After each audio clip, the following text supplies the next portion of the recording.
Moi, c'est Sylvain. Je travaille à la mise en place des réseaux chez Vidéotron. Moi, c'est Michel. Moi, c'est Gaëtan, mari de Michel. La connectivité 5G, c'est exactement comme votre érablière. Ça va connecter une multitude d'appareils intelligents qui vont travailler ensemble pour aller chercher de meilleures performances. Un peu comme les arbres qui sont reliés avec la tubulure. La tubulure, c'est vraiment l'exemple parfait. La connectivité 5G, c'est un peu la même chose. On veut connecter des objets différents, beaucoup d'objets différents. On parle d'1 million par kilomètre carré. Je voudrais pas entailler ça. Moi, 1 million d'arbres, par exemple. Là. Fait du stock. En avez-vous des objets connectés? L'ordinateur, on a un routeur pour le Wi-Fi, même la télévision, nos cellulaires, même dans l'auto. Ça fait beaucoup d'objets connectés, puis on est juste au début. Ça va continuer à évoluer. Il y a plein de choses qui s'en viennent. On peut penser aux autos autonomes. Ils vont éventuellement se conduire quasiment toutes seules.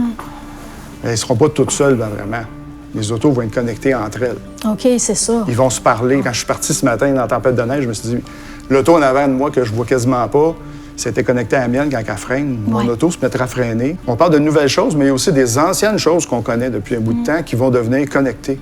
Puis j'imagine sur vos cuves d'eau d'érable, par exemple, avec des capteurs qui, à un moment donné, vont être capables de transmettre à un ordinateur à la maison, être capables de savoir qu'est-ce qui se passe un peu dans l'érablière, est-ce que c'est parti, est-ce que c'est pas parti. Ça permet de réajuster aussi un peu tout notre planning en fonction de où on en est. Peut-être vous faire dormir une couple de nuit, sachant ce qu'on est rendu. Tu n'es pas obligé de marcher toutes les érablières. Quand tu sais que celle-là fait défaut, tu vas marcher celle-là aussi. On va sur celui-là. Ouais. Nous autres, c'est la température qui fait toute la différence. Fait que on regarde la météo au style 50 fois par jour, quasiment. C'est 2 mois de travail qui représentent quasiment 1 an. Fait qu'il faut que tu sois performant là, à 100%. Non, mais ce que je comprends, c'est que faire du sirop, c'est quasiment plus compliqué que de faire de la 5G. Tu t'aventures pas là-dedans sans avoir des connaissances.